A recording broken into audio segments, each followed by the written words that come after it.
Okay, good evening. This is the meeting of the I planning guess he is there. on Tuesday, April 16.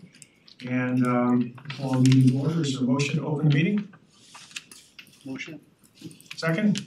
Second. All in favor? Aye. Aye. Okay, our first matter is a continued public hearing. This is on the Panetti application to Main Street, Kisco Park. This is an application for a site development plan approval, application for preliminary subdivision approval, and stormwater management and erosion and sedimentation control for the construction of a new single-family residence. So it's a continued public hearing. I guess we saw you back in March. Yes. I'm looking. Perfect. So for the record, Ralph Alfonzay, the engineer for the project. This has been before you for a while. So I think the biggest change from the last time, besides trying to address all the comments from the town engineer, we flipped the driveway actually to the opposite side of the house. This was to give it better sight distance, both left and right. It does require cutting down some more trees, which I'm discussing with my client about how to go about handling that or mitigating that. I did review the memos. I believe Sabrina's memo is pretty much complete. I don't think she had anything new or additional, and I don't want to speak for them, but probably a little bit. Bob's memo looks a little bit daunting, but there's a lot of those items that are kind of technical, a couple typos, a couple things that kind of carried over. Didn't see anything too major on Bob's memo, but again, he can speak to it. And I know there's, like I said, there's some significant tree cutting. Dennis went out to the site and looked at the trees. I think we are cutting 24. We would be required to plant, I believe, 54, if the number's correct in my head. Which again, I have to talk to my client and try to figure out a mitigation for that, because I don't think it's possible to plant 54 trees on this site. So did you I don't recall, were there problems with the sight lines with the initial location of the driveway?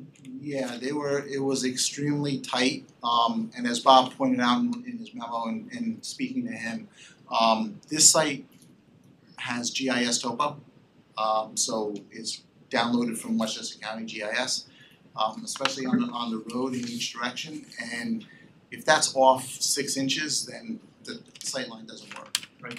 And it's a lot better from where the driveway is in the proposed plan that you have. But I thought I saw, well, Bob can speak to his own comments, but I think he raised the issue that the steepness of the driveway in this location may be a problem, may be an issue. And then the other issue, obviously, the one that jumps out, last time we talked about trying to save a couple of trees with the old layout. And this time when we come in, we see a very significant jump in the number of trees that need to be eliminated because you're not working with the grade, instead you're just coming across the grade and coming up with a shorter driveway. Correct. So I was just wondering, I didn't recall that there were sightline issues last time that were a problem, but I might be, as usual, wrong. It was very, very tight to look in each direction. And it was a little bit more comfortable where it is now. But I do agree with you that there's more trees to cut down. A lot more. Yeah. And I was just talking to my client and thinking about some different alternatives actually. With the new driveway, there looks to be 8 trees coming down there. 5, I think, are in the driveway, and the other 3, are they sightline trees? Is that why they're coming down? I'm not sure which ones you're speaking of. On the plan, there's 8 trees there. Yeah. So 5 are in the path of the driveway, 3 are to the right of the driveway. I think it was grading and sightline, yes. Is it possible that those trees could be limbed up so you could save them as not having to take them down, the 3 that are not in the driveway? And It's possible, yes. maybe if you limb them up, it saves 3 trees and you can still have a sight line. Yep. Just a thought. Yep, we can look at that, absolutely. Okay. I'm And then sorry. I also, It's not. Do we have a map that we can show? I'm looking, Oh, okay. I can't get it to open. Also, I heard you said you having a hard time finding a place to put 54 trees, Yes, right? yes. I was looking on the plans, it looks like there aren't any trees proposed between the 2 new properties. Maybe you can put a bunch of trees there. and maybe on the north border between the existing guy or to the left, I'm not sure if that's And north. the new driveway, yeah, I know what you mean, yes. Maybe along there, just to, as spots to kind of give privacy now to your new house, to the existing house and to their neighbor to the left. That might be a place to thicken up. We were talking about there, and as you said, as you're in the street looking into the site on the right-hand side where the driveway used to be located, there's some area there that doesn't have trees, and we can fill in that area. That might be a way to help satisfy it. Okay. Sabrina, do you wanna go through your memo? Mr. Chairman, I really don't have any comments. Anywhere that they put this house, it has been zoned compliant. So it is really a matter of having the right information for the town engineer and the environmental coordinator to satisfy their concerns, their comments, and comfort of the board to move forward at this point. Okay, thank you. We need some markers as to where the boundary line ends and starts. You talk about the wetland and buffer area, Dick?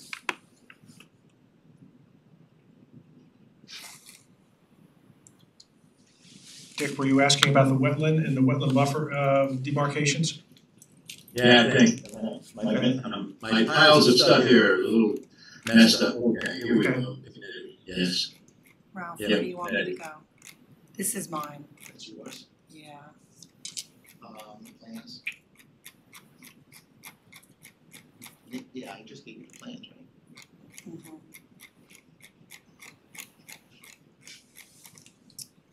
We're gonna have to go This all might the be way old to paper. all the way to the bottom.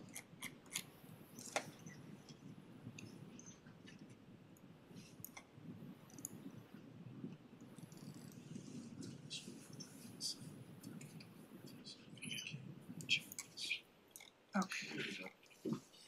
So which one do you want? The one right below that, What? the one right below that.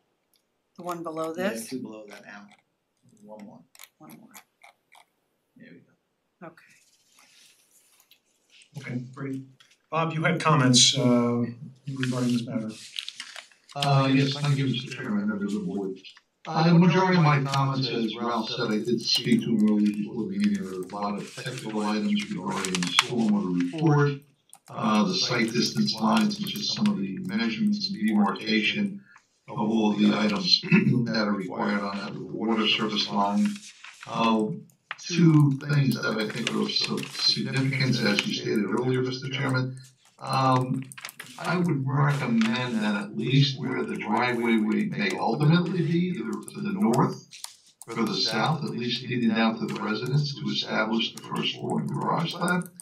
I would highly recommend you get a land-based surveyor to take good elevations, so we have good elevations along the edge of pavement as well, because there's a flat area on there, which is like a flat toe up on top, and if you're just working off a GIS, there can be a pretty good range in elevation there. So I think if you're gonna start developing a site plan and coming down from the road to meet code with 6420 F8, I highly recommend at least you get it around there. I'm not saying you gotta do a topo for the whole property, but at least the work limits where the house is and where the two driveways may be. That was my GC7. And also too, I noticed they did not submit any more information regarding the subdivision map comments. I had about 7 comments last time, so that you might want to submit that next time, so we can check the subdivision map and make certain they're up to par. And that's pretty much my main comments tonight, Mr. Chairman. Okay. Dennis, you had some comments? Yes, thank you, Mr. Chairman. Even though you're removing the dirt drive, so these are gonna be activities that are actually in the buffer, so we're gonna need some details as to, sort of the execution of that, and then obviously what is the ultimate plan following the removal in terms of, is this gonna be a restoration, or is it, whatever it's going to be, we just need details for that. Just one minor comment, it looks like one of the trees didn't quite get an X. That's obviously in the cluster of all the surrounding X's, so it was just the 4-inch maple as tree number 30. So it's just the dot on the plan. So the table that I ended up developing, from looking at the trees, it looks like there's a total of 33. And then I, just assessed them by condition and came up with those replacement diameters per chapter 121-6. And that does result in the number of Lawrence Taylor, 56, it's not 54. So that's the number of trees that would be required to be replaced. And we obviously would need some details with respect to planting, and, to get credit. Oh, I'm sorry. To get credit for replantings, just to remind you, just to read, the requirements in chapter 121-6. So, for example, if you show 20 arborvitaes and that's it, we can't give you credit for all 20. There needs to be a distribution. And then, of course, understandably, with site development, and the board has seen this before, we understand those laws of physics that you can't, put trees where the house is, where the driveway is, where a garage is. So that's why the tree bank fund is acceptable, when it comes to new development. So whatever you can't plant, that would be another mechanism to meet replacement requirements. So until I get a few more details on that, I don't have much else to say. Right, so we need really a full or proper mitigation plan for you to really look at. Yes. All right, comments from board members? Questions at all? Any questions from the public on this application? Is there anyone online? I don't believe so. Okay. Seems to me that we have more work to be done though before we can really move this forward. So I guess what we should do is what do you think you might be able to do in terms of timing? We can continue the public hearing. Yep. What's the lead time that we have, Felicia? Let's for what? Let me read my calendar. Our next meeting, our next submission deadline is April 29th for the May 21st meeting, or May 13th for the June 4th meeting. So we can pencil in one of those dates, whatever you feel you're more comfortable with. Can I give an answer tomorrow? Not really. No, okay. I'll take the first date. Okay. I have to do. Yep. Okay. I feel like Monty Hall. Which one do you want? So we'll try that? Yep. And then if for some reason you're not ready, just let us know and we can adjourn. Yep. Okay? Okay. Okay, very good, thanks.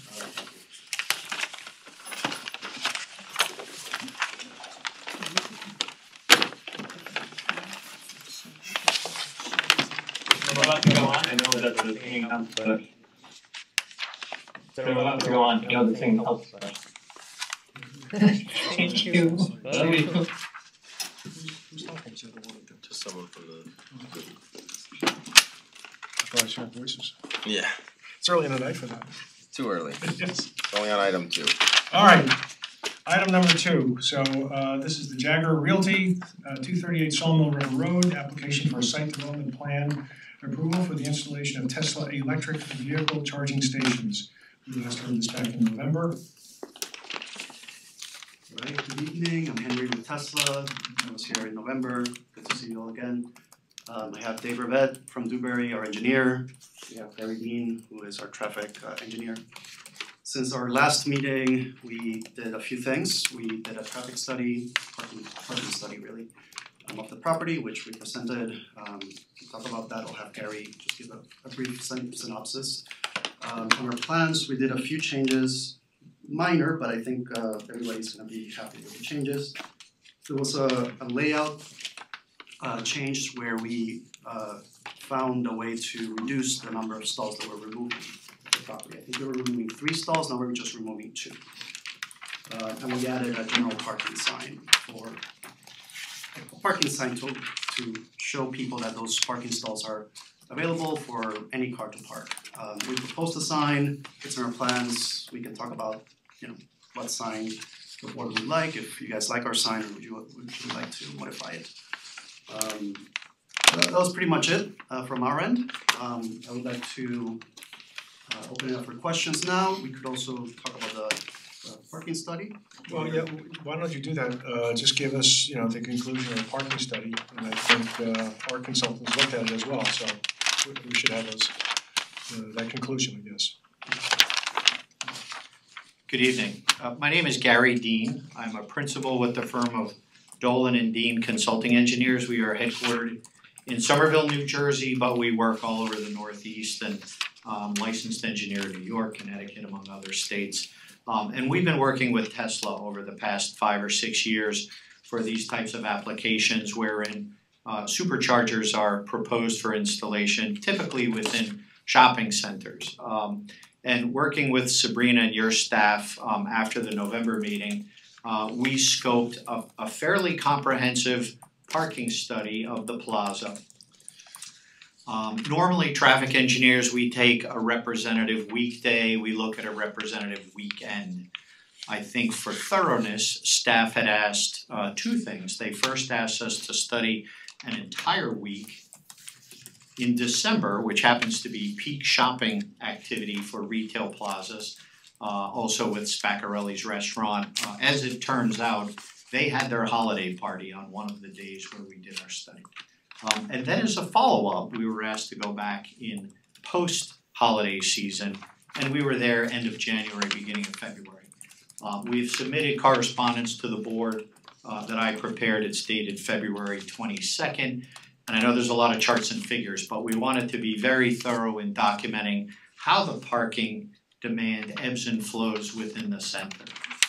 And I'm pleased to say on virtually every day, including weekends, there are anywhere from, and this is at full vacancy, there's anywhere from 25 to say 40 empty spaces all the time. On the day we did our study where Spaccarelli's had their holiday party, and we made an adjustment for full vacancy of the plaza in our calculations, we still had 6 leftover parking spaces that are unused. And so recognizing that that is a once annual event, we just happened to catch it, we felt very confident in sharing the findings with the board to conclusively demonstrate that we'll say providing these parking spaces as dual purpose for both parking and EV charging, it would have no effect whatsoever on the ability of non-EV customers to find parking within the center. I know Henry has a lot of statistics on EV registrations in the state and how every year they're increasing, and certainly either through various government incentives or requirements, it seems to be the trend where more and more people will be driving EVs. But in this instance, I think we felt at full occupancy with every tenant in the center operational. And I should say, when we did our forecast on the one day where Spaccarelli's had their holiday party, we assumed that that parking demand would be proportional to the vacancy. Now, that's sort of untrue because that's predicated on the demand that Spaccarelli's generates, not the other tenants. But even with that, hopefully you would concur that our study shows sufficient parking, and that the loss of the 2 spaces with a surplus of normally 25 to 40 and then some would have no effect on it. Did your study include also egress and ingress to the site? We did not look at that, no. And part of the reason for that is the use of the superchargers, particularly for EVs, it tends to be off-peak, whether it's people coming in for dinner and using it, or employees who park all day and will be able to charge. By and large, running into a store to pick up a pizza, if you're in getting, for the women, your nails done, you'd be there long enough to put a charge in the car. But for a quick in and out stop, it doesn't do much for that. So we didn't look at the traffic flow in and out, and part of the reason is 12 stations, even at peak hours, it would generate, a nominal increase in traffic if people were just coming into the center. Usually that occurs on the weekends or this time of night. I think one of the questions we had was whether or not there would be ingress egress increases because of the proximity to the Taconic, that this would be now a spot on the Tesla program, so that we might see an increase that way. Sure. But again, I think you mentioned, I think in here that the charging was 20 minutes. These On things work average, it's 25 minutes. Yeah, okay. Correct, so 12 at a half an hour each, let's assume that every single one got used, it's 24 over the course of an hour. Again, traffic engineers usually get, I'll say, concerned about impacts at around 100 trips an hour. So at that number, not enough to raise to the level of, and again, that's assuming at peak rush hour, which is generally not the case, but. So if there are any specific questions, I'd be happy to address those, but we wanted to, and again, when we looked in January and February, there's much less activity than obviously during peak holiday season. Can I ask a clarification? You said you did your study in December, SPAC already had their party. Correct. You took into consideration that there was 2 vacant tenants? 3 actually. Oh, there's 3 vacant tenants Correct. now. If one of those tenants become a restaurant in the future, which has more of a demand of a parking load, did you factor that in to make sure that the use of the EVs and this additional tenant, if a restaurant or not, or if those other 3 tenants fill up and they're active, we still have a significant parking? Sure, I would have to defer to Sabrina or your engineer in that I don't know whether you have, and I would imagine it rises to a change in use that comes before you for that change in use for that tenant, because they do require more parking. So at that time, that tenant would appear before you for that. We assume that the retail salon type uses that are in the center today would continue. So previously, one was a dry cleaner, one was a food store. It was a pizzeria, wasn't it? It was A&S, right? It was That was an- a long time ago. Right. And the pizza's still there. No, it's gone. So was the pizza gone? The pizza Pizza place gone? 238's gone? Yeah, was that gone when you did your study, or was it still active? I can't speak to when they moved in or out. We Well, what were the vacancies when you did your study? well, they were vacant, so I don't know who they, it's just the unit numbers were empty. They're on the far, call it southern end of the plaza. So they're the far southern end of the plaza. Correct.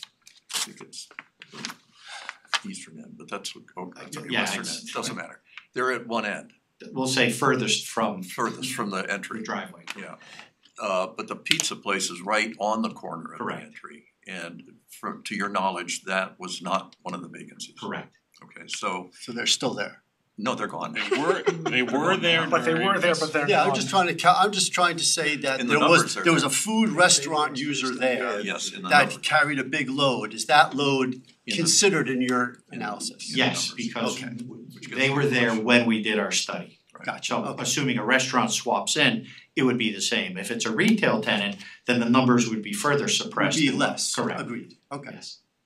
I have a question on, this is more of education. I'm not suggesting you move this to another location. But when you guys go looking, maybe this is more of a Tesla question, when you go looking for locations, what made you pick that spot? As far as the other spots in Millwood? Well, I do work for Tesla, but I am the engineer. I'm not the site acquisition person. So what I can say is it's just a number of factors. Number one, amenities. We like shopping plazas. We like convenience stores. We like to have a spot where people can come in, have food, go to the bathroom. We do like to have a fair amount of parking to work with. So, this shopping center has something like 80 plus parking spots. So that's another thing. Proximity to a highway is another thing we look at depending on which specific town we're looking at. And then, of course, once we start talking with the landlords, that's a whole negotiation conversation. So I can say we did speak to other landlords in the area. Like I would just say the Chico's parking lot would be a great place where people would go charging, go grocery shopping for that 25 minutes or 35 minutes. Is that That's the supermarket just right on the other side. Yeah, Again, I am not the site acquisition. Gotcha. We did speak with them. okay, fair enough. We're not proposing a project there. Gotcha, okay, thank you. I have more questions if I just go. For the engineer? Yeah, you go, you go, no, you go. Okay, I have some questions about your numbers. First of all, the demand for the EV charging stations is based on current figures, not projected. Is that the case? The demand as far as what we have in the report is that Well, you're asking for 12 stations. Mhm. And so the demand for 12 stations, is that based on the current demand for EV charging stations or a projected demand over time, like 10 years from now or 5 years from now? How do I see. you decide that? I see your point. We have many stations. We have hundreds of stations. We have that data. We have projections of how much vehicles are gonna be on the road in the future. We take both of those into consideration and we propose an X number of stalls in any given area. 12 is what we need today, and it accounts for some future growth, but it's not over, many years. If it's over many years, what we do is we start adding more stations in the area. We can expand this station as an option. I'm not saying that's in our lease or that's not part of our plans, but these are things that we do. We expand stations. So 12 is what we need today. It accounts for some future growth, but it's definitely not gonna take care of all the future growth in for the next 10 years. So maybe you can tell where I'm going with this, is just a question or an observation. That when we approve parking for development, it's based on a certain ratio, depending on the land use. And that's a ratio dependent on the amount of square footage of that land use. And it doesn't anticipate, gee, this building is going to, grow by 50%. And therefore we need to be sure that there's future parking for the future growth of the building. It's based on what the project the development's actually gonna be, unless the developer comes in and asks for that, says I'm gonna grow the building one day and I need that extra parking, and then we do it accordingly. So I guess what I'm suggesting is I'm not saying there's a problem, but just an observation. The projected, I assume that Tesla is saying, yeah, we want more cars on the road and we therefore are going to provide, they'll be using our charging stations. That extra future demand is currently not in your numbers. So therefore the utilization of, I think you had in here, what was it? 7, I have the numbers here somewhere. The utilization rate was going to be 7 visits per charging station. It's on page 2 of the report. 7 visits per charging station, and in the future might be 10 or 20, 20 is maybe an outsized number, but one would hope that it would be more than that. And what would be the downstream impact, the knock-on impact to the retail parking and the restaurant parking at the site? And we can't know that because we don't have that number. Whether we should be concerned about that, I'm not sure, but I think it's just a fact that unless the EV market tanks and they aren't building them so much anymore and there's no longer the demand that we want to project it for the next 10 years. But it should be a concern that at least, we recognize that is a potential consequence. I see what you're saying. What we do is we look at our data, look at our network. We do see the stress points. We see when our stations are, fully utilized, let's say, and it happens in peak travel times, for example. And we just keep on building the network. And that's what we've been doing for the past, I've been with the company for 5 years. We've been doing these stations for more than 5 years. It's just, we keep up with the demand. We keep growing, we keep adding dots. One of our main goals is to avoid congestion. Like what you're saying, there's too many cars, too little parking spots. Now, for this specific site, we're not proposing 12 stalls plus 8. We're not proposing an expansion. We're proposing 12. We think that's good for now. If we need more in the future, you know, we could come back and ask for more in this particular space. We'll have to deal with it at that point. We could go to the shopping to the grocery store next door and try to expand. And it doesn't have to be right next to each other. It could be the next stop on the highway. So, but that's how we Because I see this as a destination for people up and down the Taconic. I gotta recharge. Exactly. And that's what I was wondering. That was actually one of the factors that you talked about in your original presentation, was that people are driving down the Taconic and they've got it on their onboard computer. Right. Where can I recharge? And boy, there's one right there.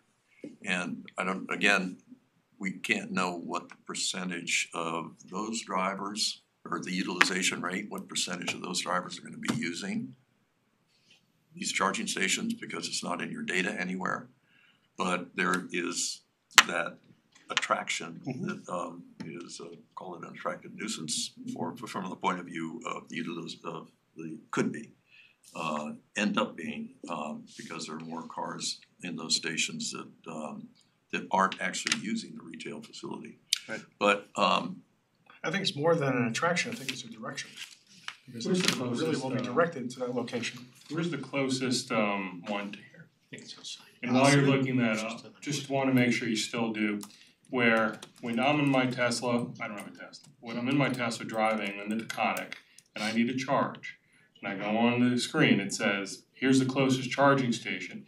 It factors in if there's availability at that location, correct? Yes, it does. And if I'm in my Tesla and I park it there for longer than I get, I think it's 90%, at 90% you start charging people more as an incentive to get them to move their car out of there, if I remember correctly. Called idle fees. So if you're Whatever- there, you're whatever it may not be. charging, you get charged. Because to go from whatever 0 to 90, that's quick charge, and then the last like 10 or whatever percent is the longer part, if I I mean, if I recall could correctly. just a little nuance, it's Where's more. the electricity gonna come from? Electricity's already coming from, looks like you have Con Ed's giving you a will serve letter, right? We are Well, having when- a call in but if- service. If more people are gonna turn to an EV, well then there's gonna be a need to make sure it's compatible, with the existing electrical programs. There's also a possibility, in my mind, that this has to be set up for in case there's a lull in production and purchasing of EVs. Now, I think I read in the documents that initially you could have normal gasoline cars there if there's not a demand for the EV being recharged. I think that's right. Is that? Yes. yes, We are allowing any car to park in these spaces. I'm sorry, you said what? Any car can park in those spaces. You will then? Yeah. Okay. Just back to my question. Sure. So where's the closest, if I'm on Taconic, north or south? There's Tarrytown going south would be the closest on the Taconic, Okay. the very end. There's Ossining, not on the Taconic, but that's closest geographically. And then the next one up north would be Yorktown Heights, so Okay. that's like Yeah, those so are the we know three where closest. those are. And Oh, can I just, Yeah, the go ahead. little nuance, I just wanted to get it right. The fast charging, yeah, it's relative what you call fast, but when you're at 0% state of charge, it goes really fast. When you're about 50%, when you're like halfway full, it starts tapering down. Yeah, when you reach 90%, pretty much that's it. Like most people will stop there. Unless you're going on like a big trip and you wanna go top off at 100%. Right. When you stop charging, when your car is done charging and you're still sitting there, and there are more cars using the station, when it's halfway full, the station halfway full, that's when you start incurring idle fees, and they're not they're not tiny. I've had them myself. Yeah. So you're incentivized to get out of there. Right. But if you're in a And- gas car, you're not incentivized to get out because you don't know. That is correct. So you're just kind of hoping people in a non-EV will park in a regular spot and they won't go to that spot. Which is my concern about that sign. Because looking in my unscientific drive around our community, there are a lot of Teslas, obviously, but there's also a lot of Volvos and other car makers that are switching over from like the ones that are the charging stations we have in front. Those are the non-Tesla. A lot of the groups, as they put in here, are switching over. So like the Volvos in next year or 2 years, they're not gonna be able to charge here without an adapter versus now my wife's Volvo, I can charge a Tesla with an adapter. So having a sign that quasi encourages people or doesn't discourage them from parking in these spots, if there are available spots, can be concerning because you're taking away an opportunity for someone to park there who for an EV, and it's also messing up their software. Where if I'm driving down to Taconic and I need a charge, it says there's a station open, but I get there and there's a Chevy parked in that spot. So something I think we need to factor in on that. I think Dick asked about the power. Con Ed already confirmed they can serve you for this? Yes, we have a service determination, we're good. Our plan has been vetted by Con Ed, they just have to change a fuse and the pole. And then we're gonna be taking a radial primary feed from the existing transformer into a new transformer for us. I think somewhere in here it mentioned that there was a letter from Con Ed, but I didn't see it. Yeah. Is that forthcoming? We did submit it. I didn't see it. I don't Yeah, think it wasn't in the packet. Yeah, I didn't see Wasn't it. in the packet. Maybe not the resubmission, but we did originally submit the Con Ed letter. We can send it. Yeah, just for the file. I mean, you know. Bob, can I ask a question Sure. of Sabrina? Sure. Sabrina, you there? I am here. Hi, Sabrina. Hi. This application is before us because, and only because there's a proposal of a reduction of parking of 2 spaces. Is that right? Correct. Not because this is a change of use or anything like that, correct? Correct. Okay. I just want to make sure that we keep that in mind. I don't want to But I also think what has not been mentioned is that while they're reducing the overall parking in the site by 2 spaces, the 14 spaces that they're, or the 12 spaces that they're using for their charging stalls will also be available for regular parking for gas cars, not just electric. There will be signage for that. Right. So there's no net loss of parking spaces other than the 2.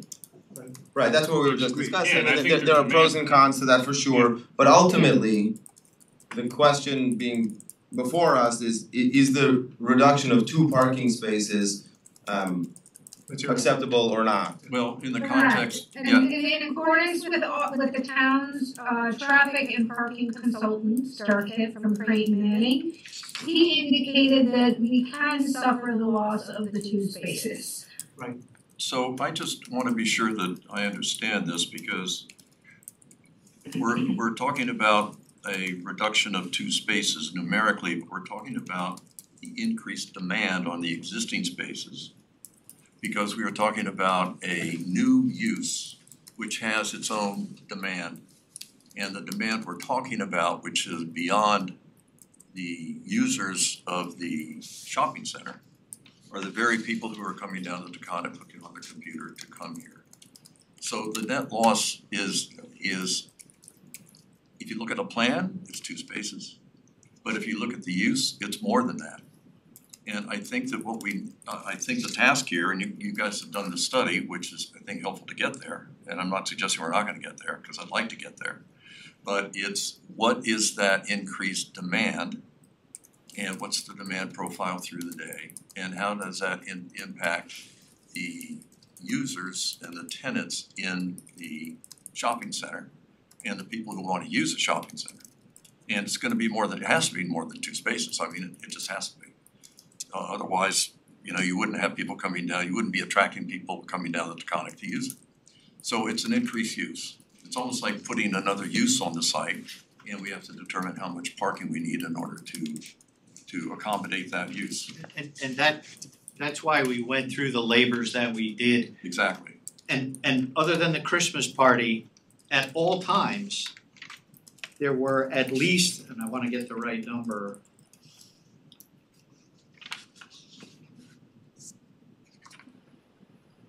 $25 empty spaces. So let's assume all 12 of the superchargers are being used, we still have 13 empty spaces for the plaza. Right, I think for purposes of this kind of discussion, we could just assume that we'll lose 12 spaces, and if we lose 12 spaces, what you're suggesting, and what I think our consultant has confirmed, is that we're still fine. Well, I don't understand that though, because maybe I misunderstand your bar graphs. Because the bar graph, like on, what's the page number here, there's no page number, but let's just look at Tuesday evening. The 5th, I assume. Yes. Okay. So when you say adjusted parking demand, what do you mean by adjusted? Where's Sure, the we adjustment? accounted for the vacancy, so because when we did our counts, let's assume I only counted, and on that Tuesday that we shaded, we had 67, I'm putting that in quotes, occupied spaces.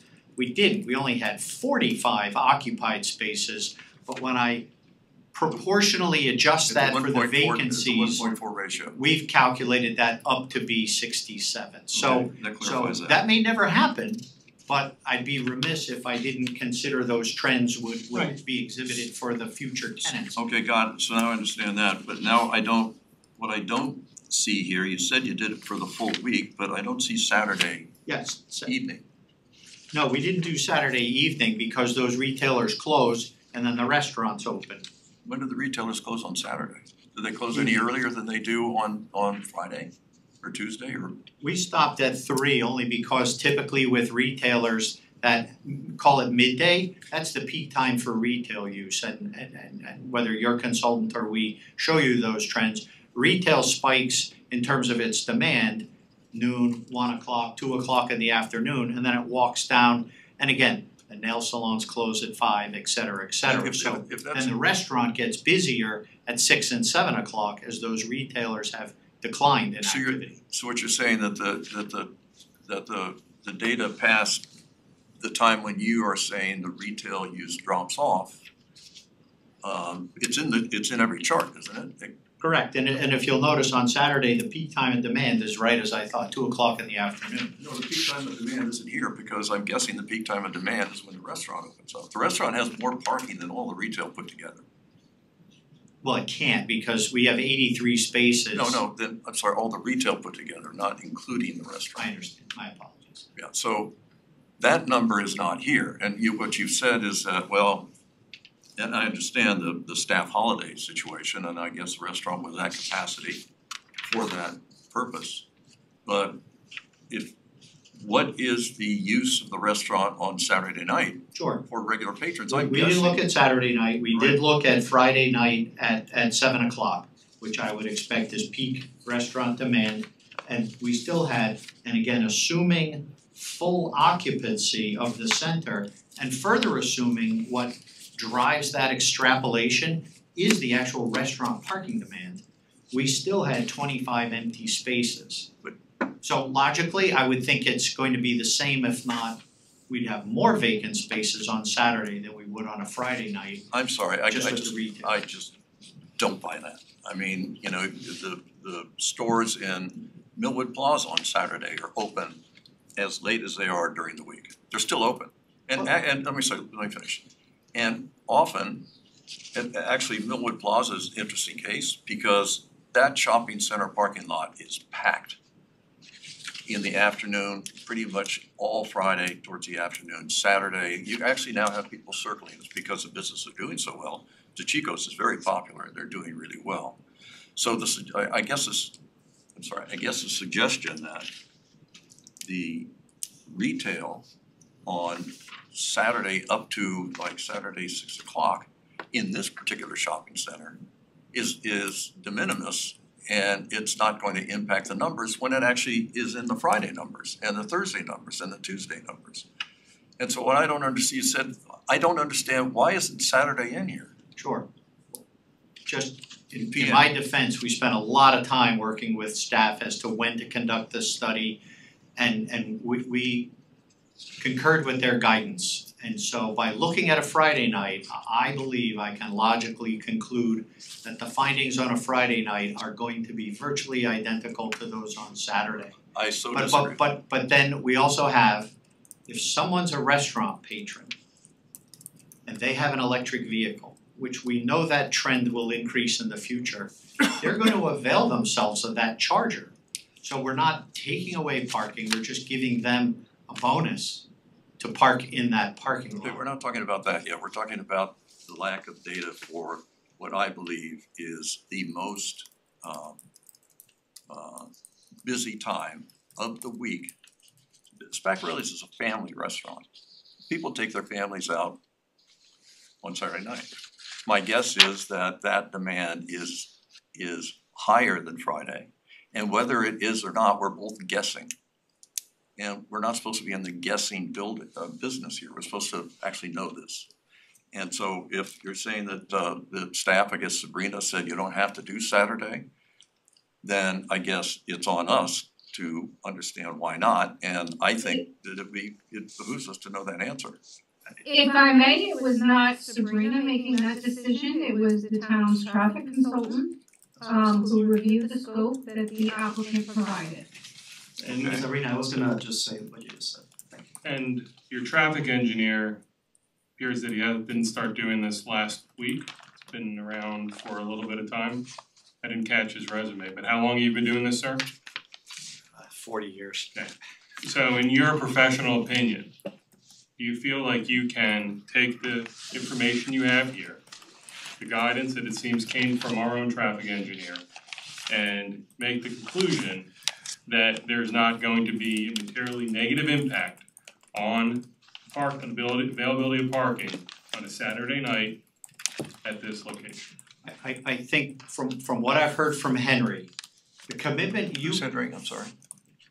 Oh, I'm Henry sorry. Nisas. Okay, thank you, sorry. The commitment you have is typically Tesla says EV charging only, just like you have outside.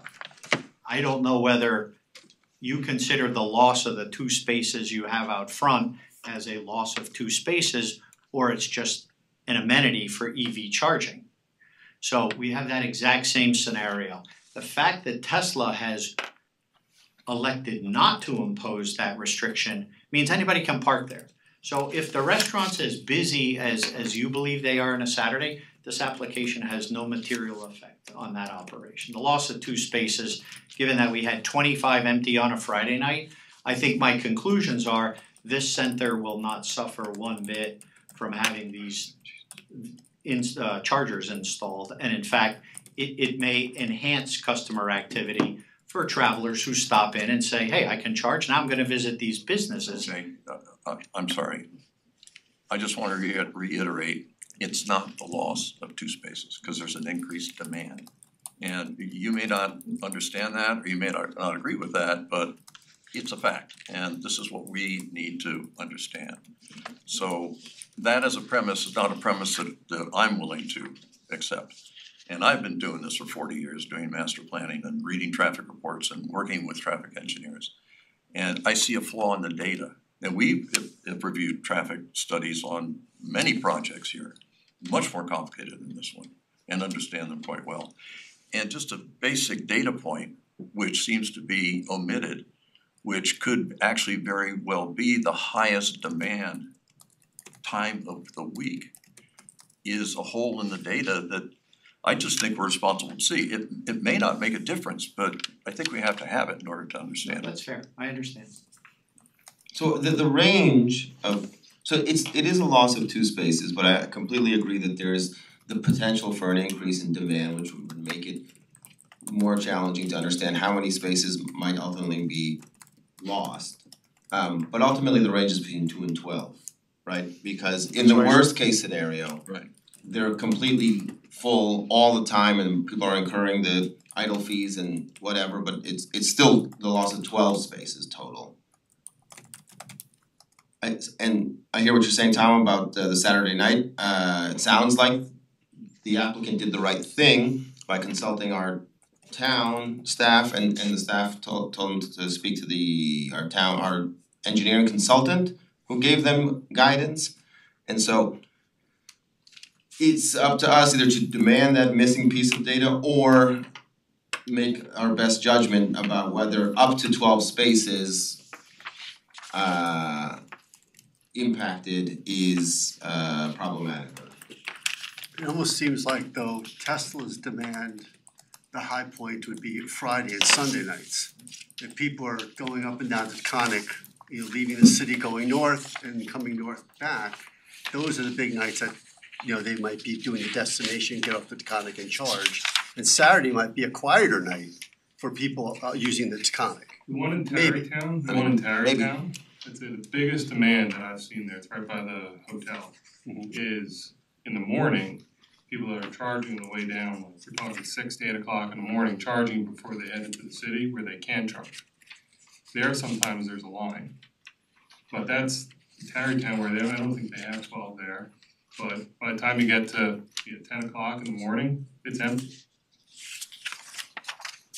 Well, one things we can do here, I agree, I think the no matter how we skin it, the difference is between 2 and 12, I just can't see it being more than 12. And whether that's reasonable or not, I personally think it is, but at the same token, we have to go to a public hearing on this. And can you get us some data between now and the public hearing on Saturday? Pick a Saturday and. Sounds like it's an essential component for your consideration, notwithstanding the depth of the findings we presented, and I wanna be mindful of that, so we will provide you with that data. I mean, I don't see any other way around it, but I feel confident, but I wanna give you that same level of confidence. If you look at the certificate of occupancy for the restaurants, see how many people can be legally in there, and I mean, if you factor that in, 2 people per car conservatively. I mean, that's another way to look at it before going out there and getting a random day of studying on a Saturday, especially going into the summer. Well, I'm guessing that the occupancy will eventually get back to what is in the building code for parking ratios. I mean, those things that are zoning planning, apparently that's how those things are sort of figured out. How many people at maximum can be in the building, which is occupancy, and then the parking ratios that we have in our code are drawn from that. So if that is the strategy, you could just go to the code, and the code would tell you how many are there on Saturday night. Now, that would suggest that the restaurant's full every Saturday night. It's at maximum occupancy, and I'm not willing to say that because I don't know that. But that's why I think, I mean, you can use that number if you choose, which is a safety factor for us. But you may not want to do that. You may rather get a real number. It's up But to the you. loss, whatever we're gonna say it is, we're still, I think the memo said we still meet our code requirement. Factoring in the bill for the plan, so. You wanna go out there and count? Well, and the other issue is during the summer, Spaccarelli's actually expands to have that dining outside, so I don't know how that factors. But again, if it's something that you can do inexpensively, easily, one Saturday night and just do it, and we'll have the data in here, so we have 100% assurance. We don't wanna, I don't wanna hold you up on it. I wanna move forward on this application, so it's whether or not that can be done, or again, as Jeff and Tom also suggested, take a look at the code and just build it off the code, build off the parking requirements based on the occupancy. If you get to the number you like, then that's good. The codes are challenging in that, from my experience, they're either based on square footage or seats. And then the question arises, well, it's a busy day and people are standing in line and they're outside enjoying the weather, and that's Pandora's box. I'd rather give you empirical data, which is what we did, rather than adhere to a code. And quite frankly, many ordinances and codes were based on a ratio, say for example, of 5 per 1,000 for retail. I haven't seen that even in regional malls in 10 years. I mean, between COVID and internet. If I may add something to this conversation, I think just for general knowledge, say the reduction in the parking spaces will require a variance. because it will no longer meet the minimum required parking in our code. Our code parking standards are antiquated. The way that those standards were created are vastly different from new standards that come out today based on real data. The ITE manual changed in the sense that they are using real data instead of estimates based on known information and assumptions. So the applicant's traffic engineer is speaking correctly. He is being conservative by using the numbers that are in our code. It was very important to me in speaking with our traffic consultant to make sure that you were not under parking, if you will, according to today's standards, and he confirmed that you are not under parking. So I think that that's important for you folks to have in your background. Okay. So if I can just one last thing. I'm looking at the absolute worst case scenario, which is staff holiday. And it's the Thursday, December 7th, 7 p.m. And you have a number of vacant spaces, 6. Correct. So this is what I think. I think that in this eventuality, you probably are going to have all of those spaces, or most of those spaces, with 77 cars parked there. Most of those spaces are probably gonna be used by customers who are at Spaccarelli. I mean, 5 or 6 of them, I don't know. But let me finish. I actually think you're home free, because what it suggests here is that you are providing 12 spaces, and the total number of spaces available, you have 6 vacant ones. And I'm suggesting that is probably more than gonna be able to more than accommodate the people who are driving off the Taconic and looking to get, to charge up at 7 o'clock on Friday night or Saturday night. I think that we're so close to, now we're just guesswork. We don't have the data to sort of do that kind of a fine analysis of this thing, and we don't need to do it. I'm at a comfort level here. The only point I'm making about Saturday night is that we have to have that data in order for I think we have to have that data in order for the study to be complete, and us to stand up here and say we know what's going on. And again, to reiterate, when we counted, we don't know who went to Spaccarelli's and who was going to the other retailers. So what we did on that one holiday event was to say that, just for ease in math, because there were vacancies, the center is 70% occupied. So we factored in 30% to bring it to full occupancy. The challenge was that parking demand was because of Spaccarelli's. So if I could somehow isolate that, the actual increase, even though I said it was 30%, might only be 10 for those other retailers. So that's why there's a certain factor of safety. But because we didn't have the ability, we're flying a drone, we're counting ins and outs and people are taking a lap, unless we had 12 people on the site to watch everybody where they went to and how they parked.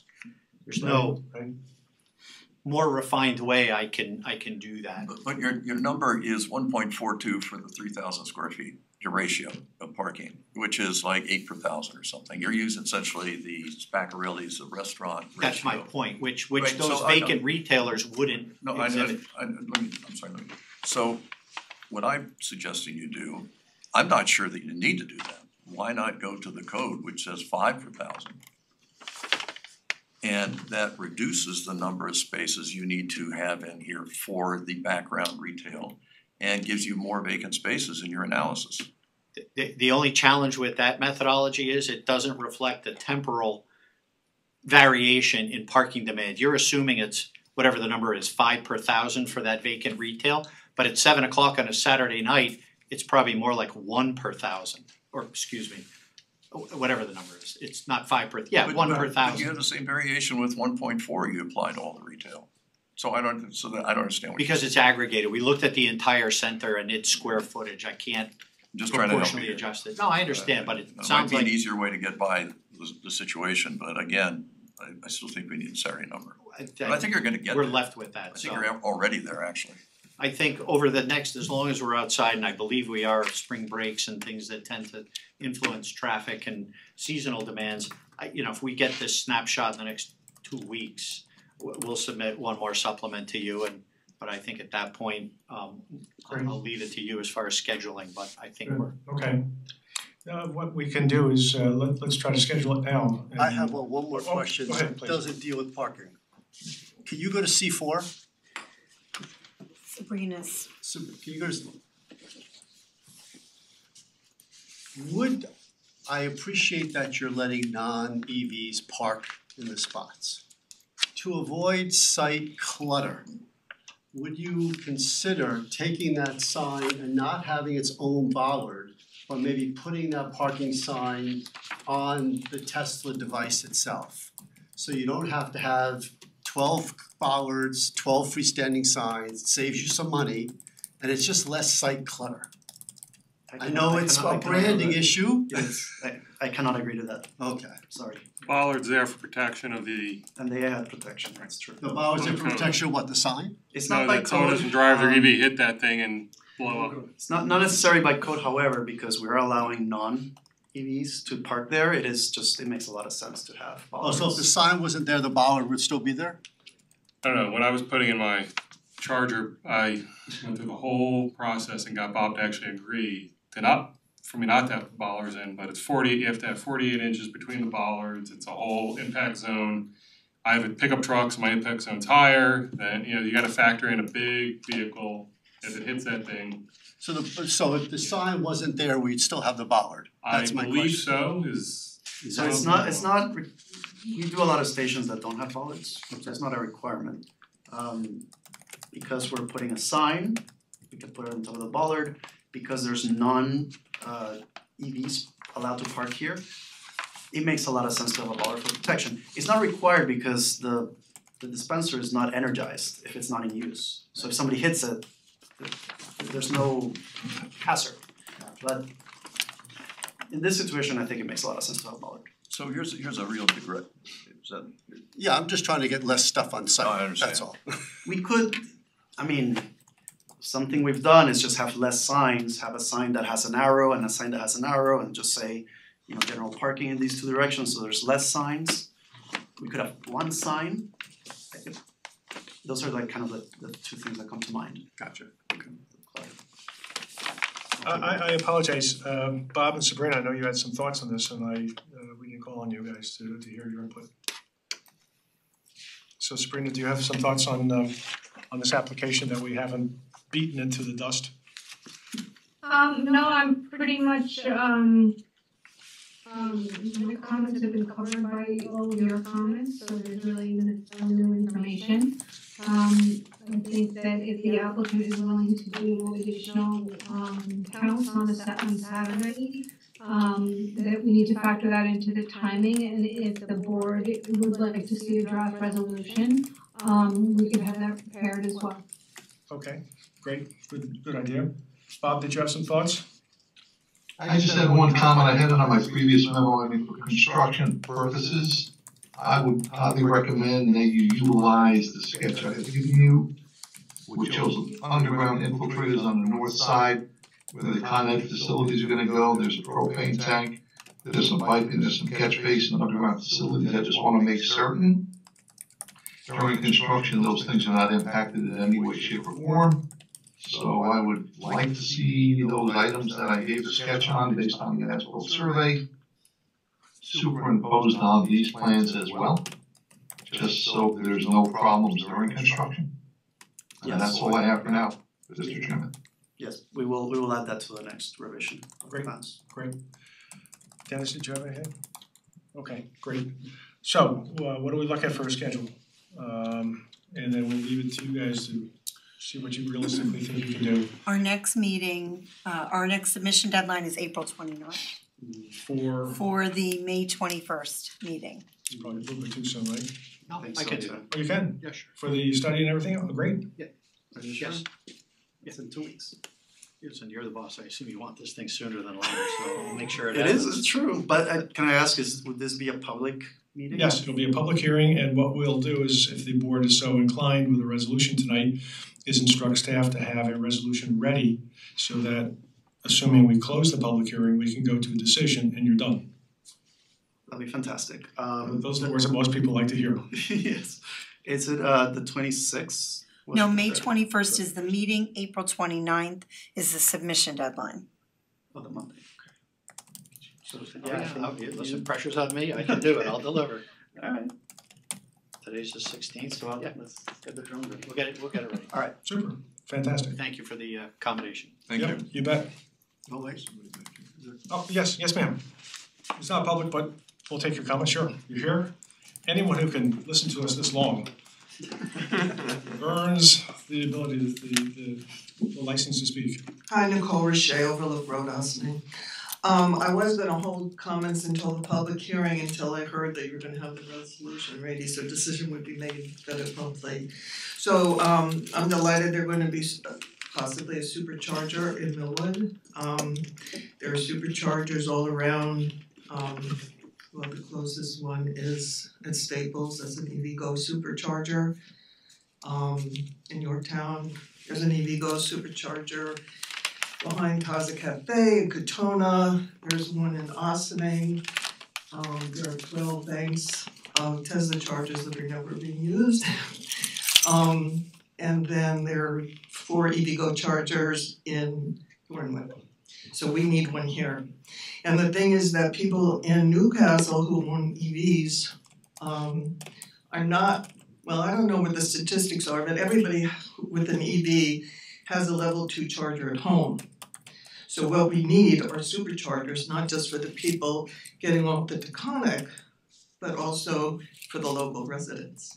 So one thing, and I think you alluded to this, I think and I think the board may have asked for this, but allowing other cars to park in those spots can be problematic, because if you have an EV vehicle and you're down to 5 or 10%, you can't go to the next gas station, right? So if you pull into Speccarelli's and all the spots are taken either by non-EV users or by EV users who've gone to Speccarelli's for an hour or an hour and a half and leave their car there and it's charged in 25 minutes. That alone is problematic, but it's just something to consider that people with EV vehicles want to have that space available to them. And the other thing, and I think Mr. Curley, you brought this up in November, was that I think I have this correct, your question was whether the Tesla charging stations would be accessible to non-Tesla cars. So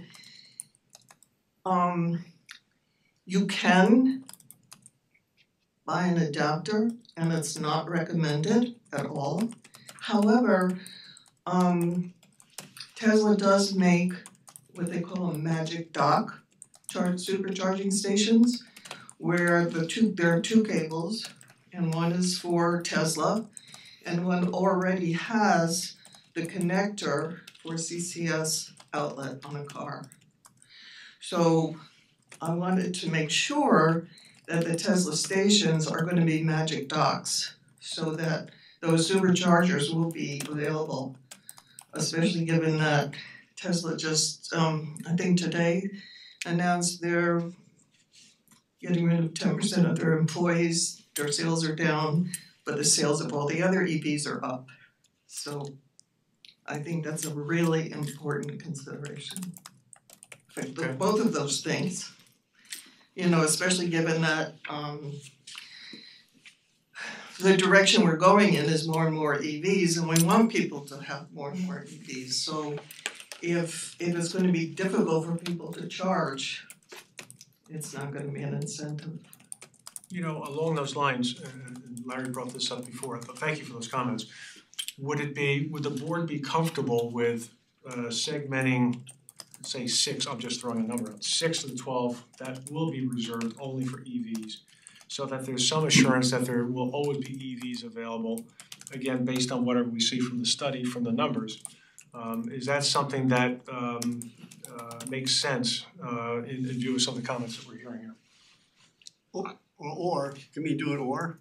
Because I like what you're thinking, but you know, to Nicole's point, the location with the 12 spots they have are still kind of close to the retail. If they made all the Tesla spots in the back, I don't think you would have non-electric people parking in them because they would have to walk too far. Right? I'm just being legit honest. So that might be the incentive to get non-electric people from using those spots is by putting the Tesla spots all the way in the back. page south, all the way in the back, and then making them just electric. Or then do the 6 and 6 or something.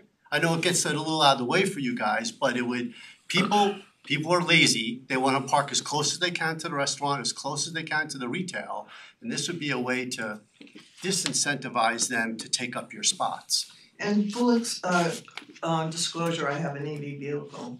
And when I go to the one, the EV Go charger in Yorktown, Staples Plaza, which by the way has 2 cables. One's for a CCS outlet and the other one there is a courtesy to Tesla, has a cable for Tesla. But because it's right in front of the gym that's there, there's always somebody parked there. A non-EV user, a non-EV user. Not charging. Not charging. And a non-EV car. I'll just respond to one thing. These proposed stalls are gonna be universal, so any EV could charge in them. It will have a CCS outlet on the cable. It will have a on the magic charger. dock. What? It will have a magic dock. Magic dock, okay, that's good. All of them? Yes. And yeah. Thank you for your comment though, thank you. Obviously, as far as moving them to say, I did wanna say, if you go there today, there's gonna be cars parked in the very far end. Like the rest of the shopping center is empty and then people park way on the back. Could be the employees. Could be the Could employees. be employees, I don't know, I'm just wanted to point that out. But more importantly, if we take up the stalls that are sort of on the back area, it's just gonna create issues. For example, we're gonna have to remove some trees. Like that's the sort of the main thing that comes to mind. I know there is a propane tank in that area. Sorry guys, there's a propane tank there. And then on this side, I think there's the trash. This side. Yeah, the trash in the enclosure. corner, yeah, the This worries me a lot, but and then this side here, there's a wall here. This is difficult without making the stall bigger. So if I were, I've looked at this, trust me, we've considered this. We would propose something like this, but I see a lot of challenges. There's this water, this storm drain. Those are kind of my thoughts to that. Okay. But is there a comfort level, board members to look at some sort of number where, I don't know what the magic number is, 50%, 2/3, 100%, I don't know what it might be. I mean, just from my experience, a lot of times people park in those spots that shouldn't be parked there. Yeah. And from, if we're concerned about people coming off the Taconic and to charge there, they may show up and there may be 12 internal combustion engine cars parked there. So something to at least protect some of those. I was just pulling up here, it looks like, I forgot, Millwood has two chargers at the baseball stadium, baseball park Yeah, over but there. those are level 2 chargers, people have Right, that at but home. I'm just looking here, I mean, they're, over the last 5 cars that have parked there, 2 have been Tesla, one's been a Volvo, one's been a Chevy, 3 have been Tesla. And that's 2 on the 9th, 1 on the 10th, 1 on the 11th, and 1 on the 14th. So there appears to be some demand in the area, but not that much at this point. Right? Local. Very Yeah. local, yeah. Do you have experience with, I guess we're still talking about this. Yes. Do you have experience with a sign like this that says general parking? And does it work? Does it detract people? Do people care? Does not having a sign change how people park? I mean, that sign to me says, by the way, no one asked me, that sign is meaningless. General parking doesn't say anything, right? It doesn't say is encouraged, is permitted, is allowed. what is general parking? But again, nobody asked me. But have you had any experience with signage trying to encourage or discourage a certain type of parking, and any success with that? We have used general parking before at a request of on board in Long Island. I had to put that sign for the same reason, just to not deduct. Right. They might have taken issue with the red, it might have been white. I don't think we're trying to encourage or discourage, so I don't know. Right, well this sign will do both. I think it's just this to me just makes it clear that anybody can park there. If I were just thinking, oh, is this allowed or not, this sign to me tells me it's general parking. I can park there regardless. But it's I really leave it to the board to, to recommend the sign if you guys are comfortable or not. It's up to the board. We're okay with either. Yeah, I'd be comfortable with whatever the industry standard would be for a sign like this. I mean, this is not the only time such a thing's being done. So I'm fine with if this is it myself. But if there's something, better, then I think that, we ought to see it. With regard to the number of spaces that might be reserved, you have a demand for 12 spaces, and that would, if we just sort of try and come up with a number of how many of those 12 would be people coming off the Taconic to use those spaces, that demand, would 50% be a crazy number? I mean, I know, I'm having the same problem because I don't know how to get at this thing, but if we're looking for, a number here, it seems to me 50% is probably okay, safe, to be sure that you have enough spaces for people coming off the Taconic to be able to use those, assuming people honor the sign. They may not honor the sign, and I don't know what happens if they don't get towed or anything, do they? I mean, maybe, No, we don't. It's sort of the honor system, essentially. Yes. We're okay with 50%. If it's better than having signs. To us, it's better than having all the spaces. Well, the reason I say 50% is in your analysis. I think it's for the worst case, which is a staff party. There are 6 available spaces. For the worst case, 6 available spaces.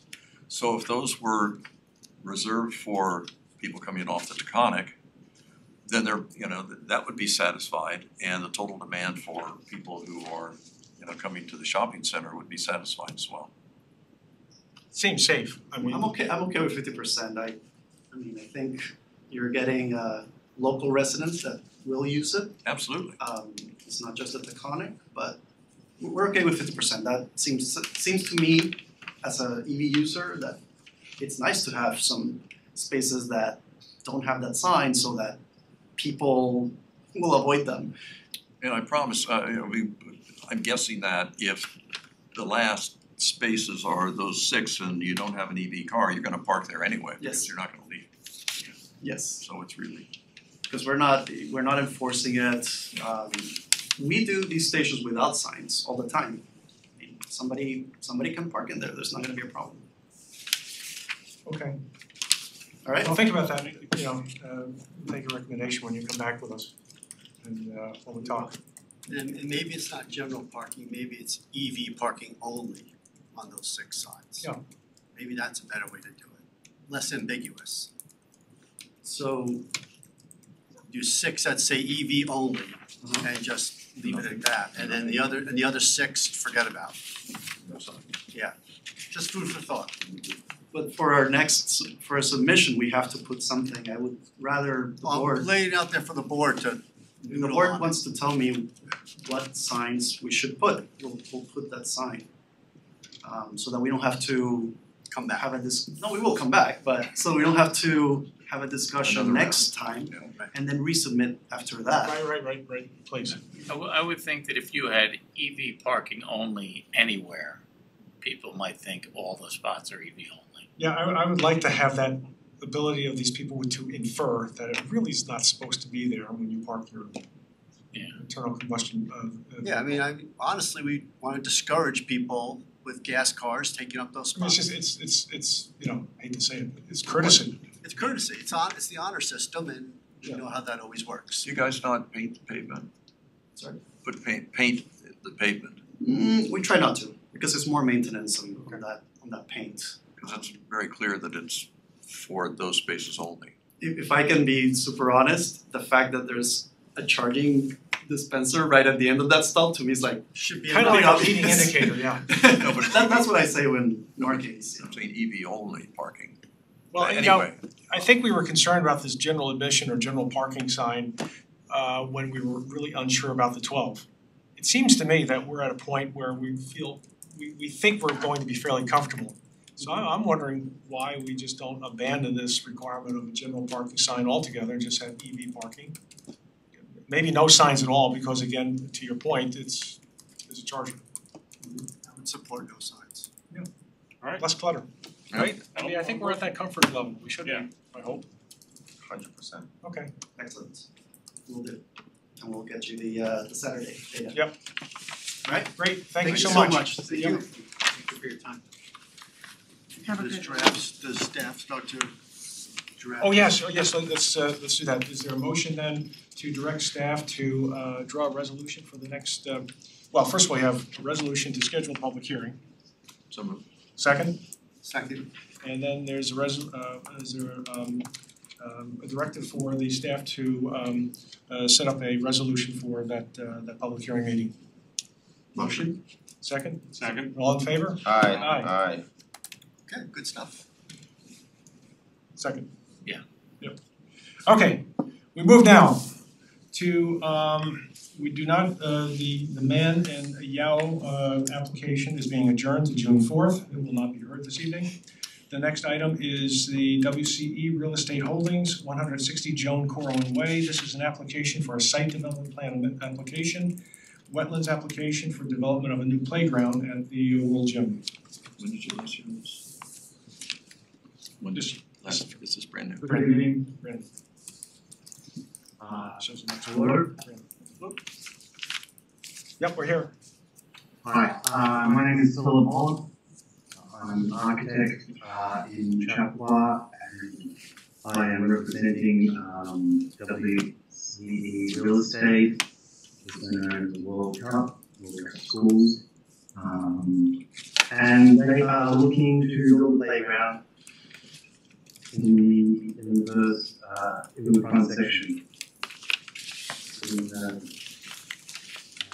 have a preliminary meeting with the town. And we received some of the comments. And we have the second round of comments on subsurface issues that some of them we can address. But I'm happy to answer questions about the presentation. Okay, very good. Sabrina, you had some comments? Yes, Mr. Chairman, for the board's information, this application is considered a type 2 action under SEQA, so there's no further environmental review required. This applicant has a special use permit issued by your board initially in 1988 and then has gone through various amendments over the years, the most recent being July of 2015. In July of 2015, there was an open play area that was allowed on the site in the front of the building that is the subject of this application, that area. So it is consistent with this existing special use permit approval of the board, and it's very important to be known. When it comes to zoning compliance, the play area that is being proposed has a rubberized material and pavers. The rubberized material and pavers will require a front yard variance to be issued by the zoning board of appeals per your recommendation. So then on Wednesday, come to you. There is no coverage requirements in the IB zoning district, but for information purposes, The applicant will be removing approximately 469 square feet of existing impervious surface, but they will be developing approximately 966 square feet of additional impervious surface. I leave the remaining comments up to Dennis and Bob. That is all that I have to say. Okay, thank you, Sabrina. Bob, you have some comments? Yes, good evening, Mr. Chairman, members of the board. A few comments, number one, based on the review of the ADL ramp, it appears there may be some railings required. If the height differential exceeds 6 inches, they do need railing on both sides, that's number one. The site plan should show the existing crosswalk being restriped to match the bottom of the stairs where the ADA ramp comes out to the driveway. And also to the applicant is proposing to install plantings in the town right away. If that's the case, I recommend that they obtain a license agreement between the applicant and the town board. And also that would have to come with a street opening permit as well. Item 4 to our county commissioner. Also too, I would highly recommend showing all the existing utilities. There's not all of them shown on the plans, particularly the drainage structures, the 8 sanitary sewer, the electric manhole, and the 2 hydrants, one on the north, one on the south of the property. Number 6, review the landscape plan. It appears some of the trees, 2 of them on the south side, are located directly above an 18 sanitary sewer. Obviously, that would recommend be removed. Also, no trees, no vegetation to be within 10 feet of the sewer. You get root intrusion to the sewer. That's a town dedicated sewer line, so that's critical. Also, too, on the landscaping plan, I highly recommend that they show the existing 8 sanitary sewer, which was not shown, so we know where to keep the separation distances for the plantings. And 8 is basically the standard planning board legend that should be put on all the site development plans. And that's all I have at this time, Mr. Chairman. On number 5 and 7, would you be willing to help with the applicant and help them with the demarcation where these things are located? Yes, I mean, they're on the as-built that he had indicated. Yeah. And obviously before construction, they would hopefully pull in the 453 and good locations on these part of construction. Okay, great. So I would like to make some comments to the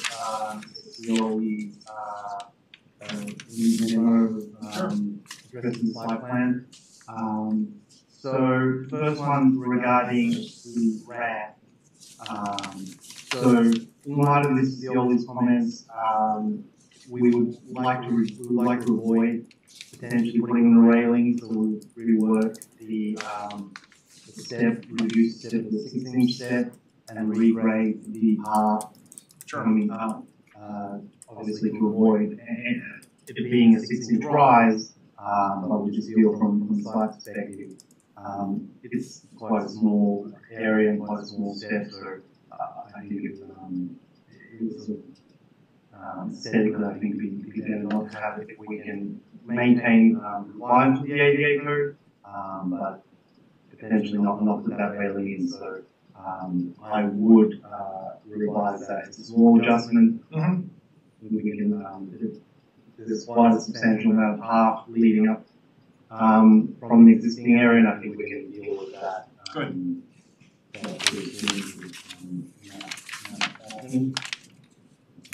So that would be my first comment. We will restripe as to align the bottom landing as stated. We are proposing new plantings within right away, so we have spoken to the town. This was highlighted to us, and we received a licensing agreement with the town for any planting we would maintain. We're also working with the town for a street opening permit. Given that we're so close to that right way. But the planting, I will speak a little bit more because of the landscape architect is on this call.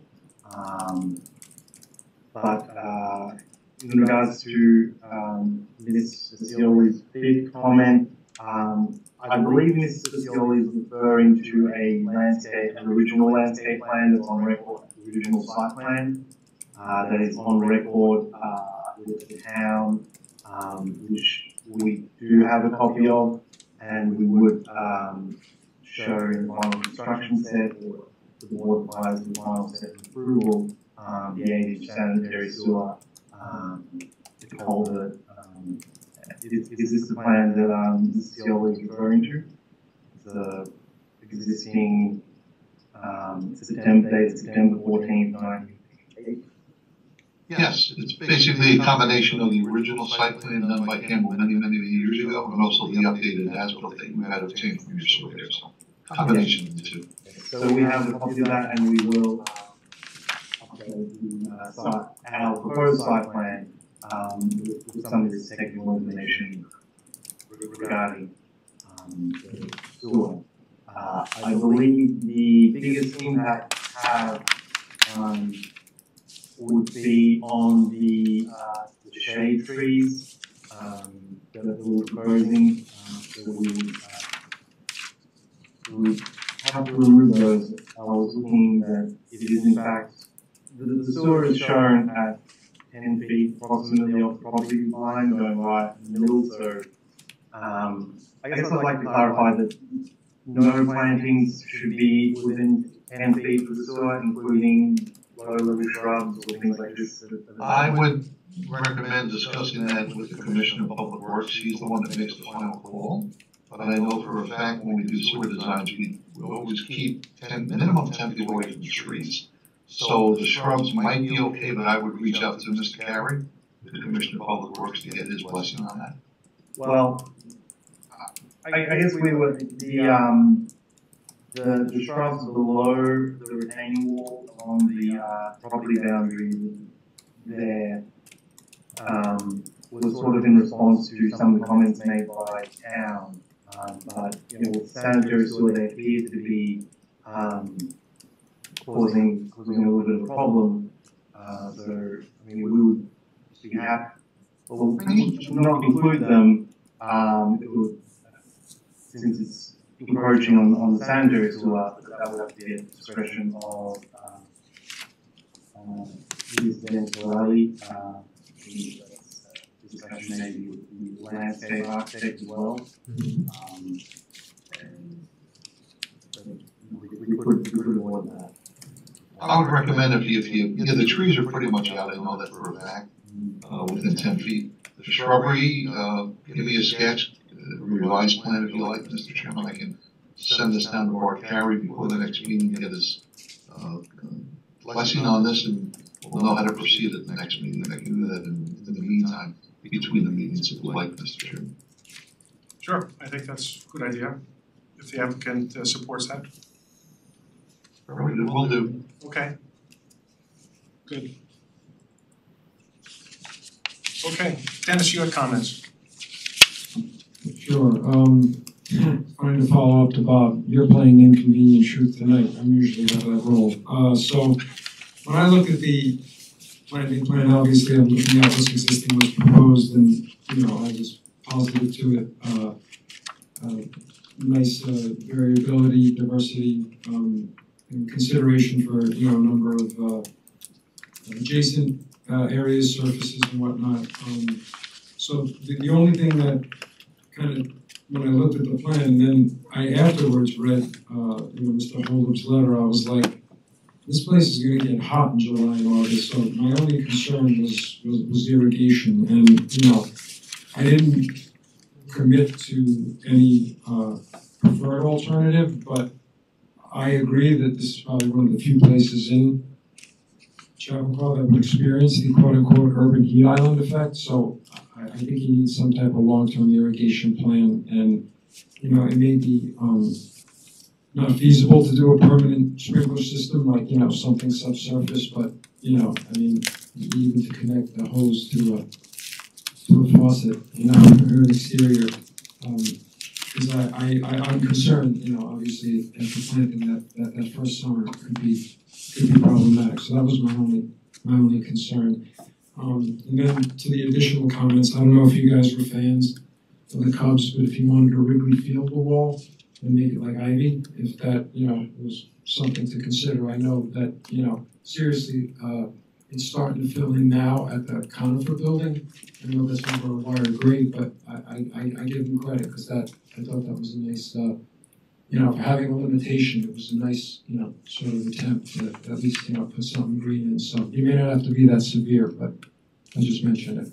And that's it for my comments. Thank you. Okay, good, thank you, Dennis. Any comments from board members? My only comment was make it as green as possible, and I support Dennis's point about putting in irrigation. I don't think it's a heavy lift to get irrigation out there, some sprinklers. As long as it's not the sanitary sewer line. As long as it's not the sanitary, I mean, it's, 2 for 1. it's right on the tracks, and it's a dusty area with the trucks going back and forth, and the more green, I think the better for the outdoor playground. Yeah, absolutely.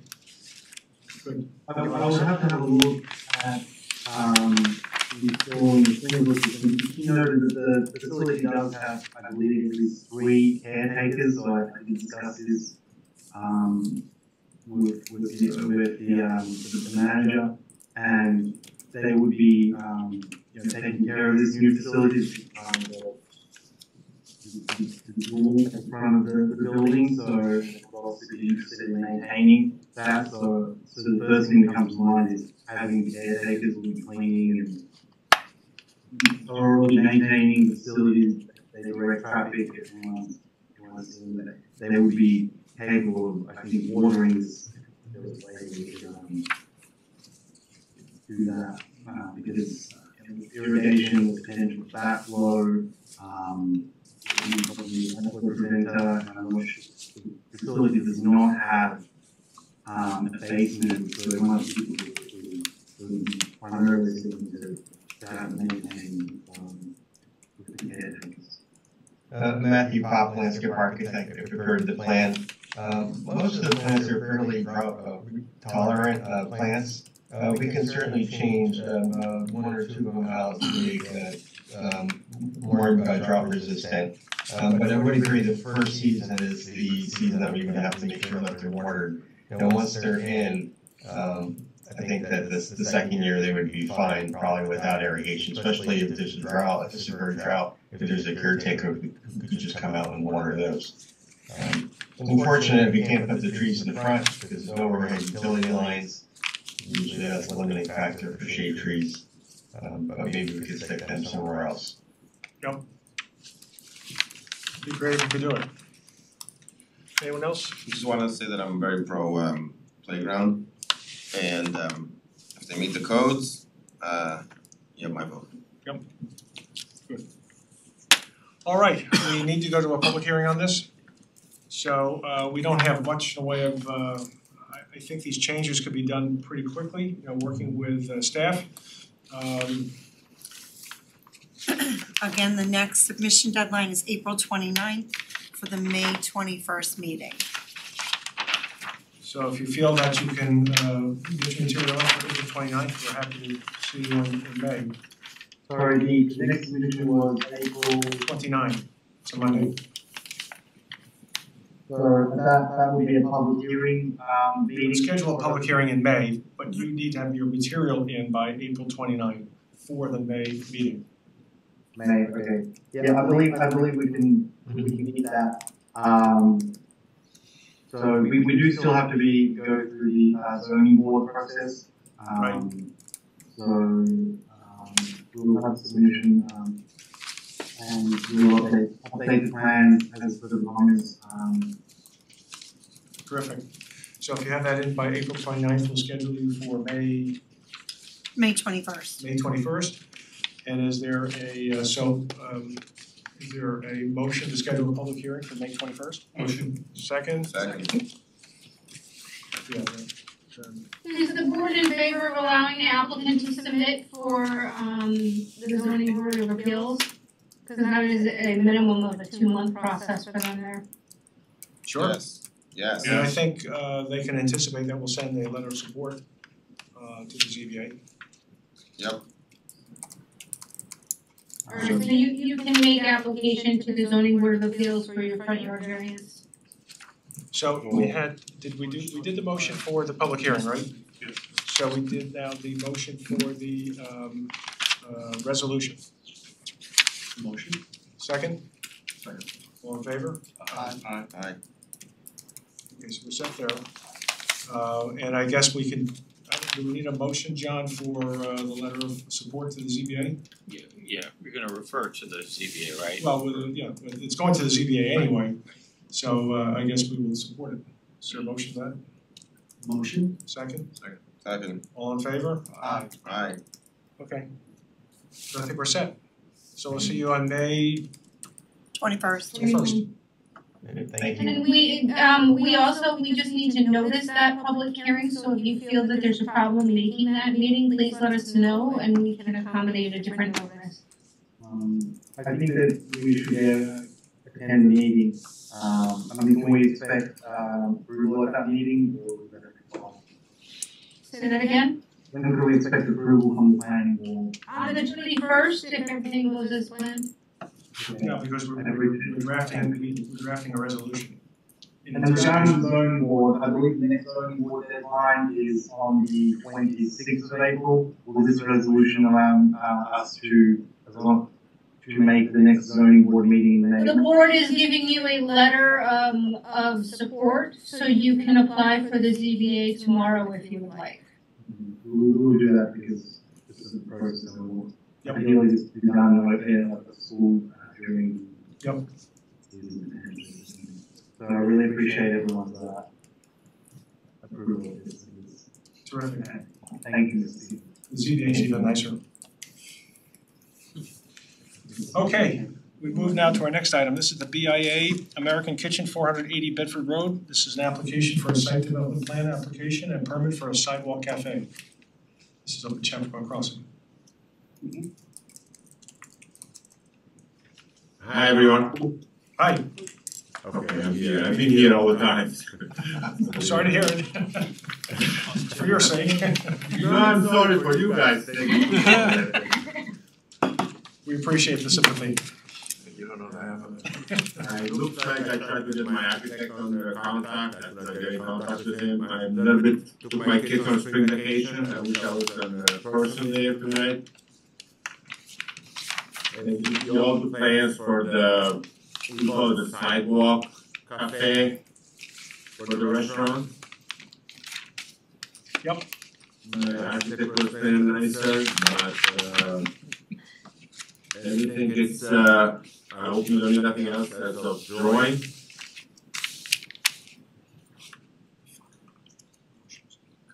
Yep, I think we have the materials that, including all the architectural drawings, some of the renderings. So I think it's actually a pretty complete submission for us. So as we understand it, I think well, Sabrina, maybe you can help us and describe it. I can orient you a little bit. This is, so the application is before your board because the original Office Park retail overlay district did not include what this gentleman is asking for by way of a covered patio. The area on the site that we are looking at is in building D, and that is the building closest to the cupola building, the commercial building along the main driveway. It is the commercial space next to the cupola building, and it is the last couple of units in that building D. It is the same space right now that is occupied by Sweet Greens, Harbor Point Dental, and Compass. So if you've been up to the site, you know that it is the westernmost unit in that block of tenant areas. The applicant is looking to create a patio area surrounding the entrance to the building from the sidewalk. It's really, this is an elevated area. From the sidewalk, it's more a patio or a porch entrance, if you will. It is currently uncovered. The applicant would like to put a cover over it. The area surrounding this entryway currently has a fence because it is elevated. So it's a matter of accommodating. I think he was able to put in 20 seats based on the submitted plans and ADA compliance that is currently under review by the building inspector. If this was anywhere else except for Chapel Crossing, it would be considered a sidewalk cafe permit. Because it is at Chapel Crossing and it was not initially contemplated, it is before your board to approve this sidewalk cafe. It is a type 2 action in accordance with the State Environmental Quality Review Act. In my memo, I identified as a small picture of the actual site. So the building is starred where this is taking place. And I provided a picture of a canopy of a similar building in commercial block E. So that is kind of the model that the applicant is going after. Yep. There you go. The actual picture of the front of the building is on my second page. You'll see the brick that is carried throughout the site. There's interior seating of 285 seats. That seating will be reduced to 220 seats due to egress and table spacing. The additional 20 seats outside will bring the total restaurant seating to 240 seats.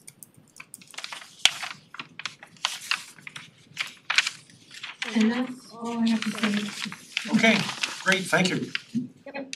If I may say, the canopy was mostly for the entrance of the restaurant, so when you go inside the restaurant, you know, if it's rainy or snowy day, and people close the umbrella, so instead of doing just the entrance, then I decided to close the patio all the way to the end, like Tom, the building guy said it's good for ice preventing there in the front of the restaurant too.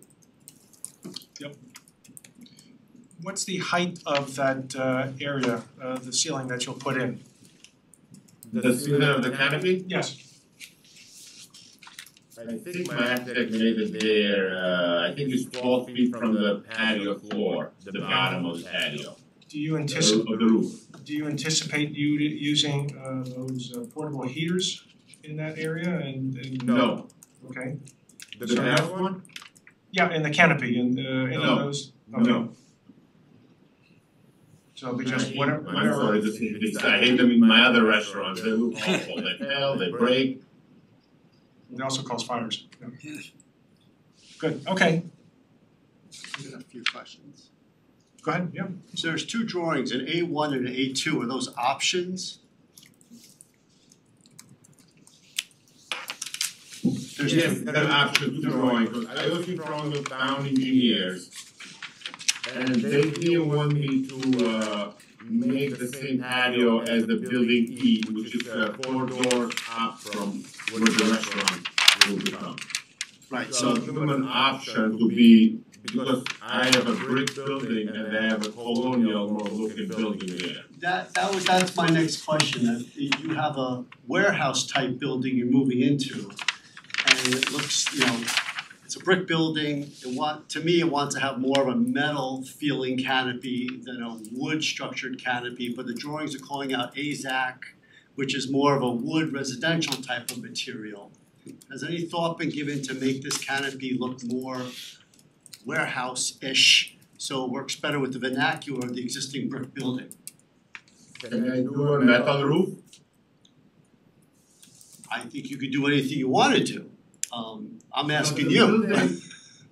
The building not next to it, the gym has a stone in the front and has the same exact painted white canopy. That's the, did you say the gym? Yeah, the gym, yes, the fitness, whatever is the name. Okay, but that Lifetime Fitness.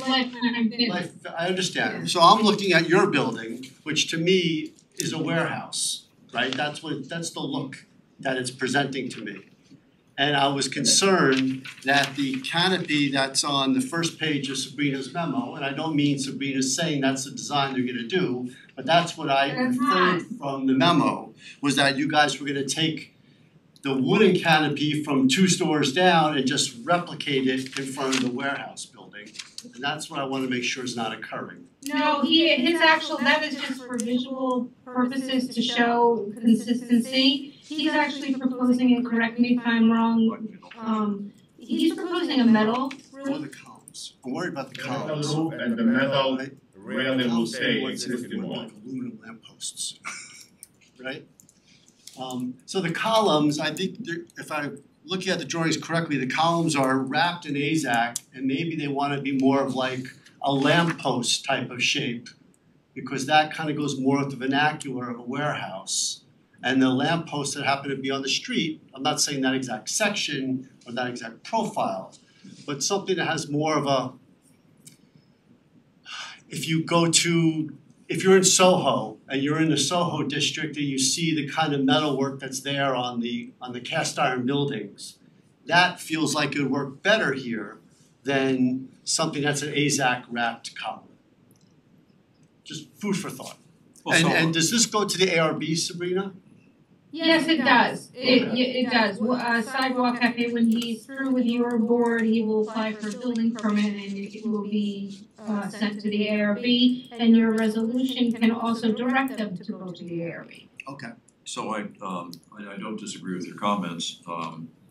They may end up in a referral memo to the ARB, our comments tonight for them to consider, but eventually it's gonna be pretty much their call, I think. The ARBs? Yeah, I believe so. I feel comfortable with them chiming in. Okay. And you don't need to do a referral memo, you can incorporate it in your resolution and the ARB will get a copy of that resolution. That works. I have 2 questions. One, I just wanna understand, is this going into vacant space that's next to the Sweet Green in the building, or it's replacing the? Vacant. It's the vacant space now, okay, but it's the same building that's occupied by Sweet Green and those, and the Compass or? Yeah, on the same road. it's a 2 down on Yeah, the okay, left I side. just wanna understand that, but it's not replacing those uses. Okay, and then the restaurant, is the restaurant called BIA American Kitchen, or is that just the applicant's name? No, the restaurant is called Via. BIA, Yes. great. And you have other such restaurants? I have other restaurants in Connecticut and I have Somers, New York also, it's called Prime Pub. But this one I changed it to Via. Via in Albania means daughter. Love it. I just And wanna go on for record. dinner, let me hear because the Tesla meeting lasted too long. Yeah, you're probably about thinking of putting a charging station on the patio. You'll be all set. I heard everything, not that you guys didn't do it. It's very easy. Motion to Well, let's see, this has to go to public? Yes, it does. Yep. So, any comments, any other comments, questions? Bob, did you have any comments? I have no comments. Dennis, you're all set, right? Nothing here? Okay. So is there a motion then to move this to a public hearing? Again, I don't think we have much, if any material that we have to see, so we could probably schedule the same evening, the May 21st. May 21st. As a courtesy to this gentleman, if we put him first on the agenda? Probably could. I don't know, we might miss out on all some really good things. Anyway, is there such a motion? Motion? Second. All in favor? Aye. Aye. And is there a directive for staff to draw up a resolution in anticipation of the public hearing? Motion? Second? All in favor? Aye. Aye. Okay, we're all set. We'll see you on May 21st. Hopefully we'll go from there. Thank you very much. Okay, very good, thank you. Thank you for your patience. Good night. No meeting on the 7th? No, you have to make time. Oh, they just don't have time, got it. So anyway, next item is just the minutes. The minutes of March 19th. I got a couple of things. You do? Yeah, just a few. Okay. On also present, you say that Sabrina's here, but later in the minutes you say Sabrina's not here. Oh, did I? Okay. So that's just. Joined late. I did join late. Okay. And then on the second page, I wanna do a little wordsmithing if we can. Sure. Okay, on line 12, can the word top, can you make it north end? And the 30%, can you make that steep? And then on line 13, strike steeper in parentheses. And then down on line 23, can we change the word changing to studying? And on line 24, after layouts, do and size. And my last one, on line 24, strike similar to lot 3 and change it to larger to accommodate a better drive layout. Or sorry, larger layout to accommodate a better driveway. Larger Layout to accommodate a better driveway. And that's all I got. Okay. I had one.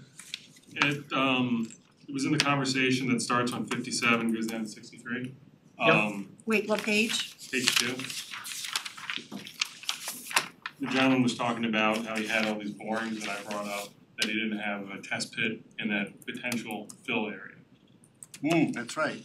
That's right. Wait, what line again is this? It's in the conversation that's 57 through 63, where Ralph was bringing up that he had multiple test pits, and I brought up that he doesn't have one in that fill area. So. How do you want me to change that?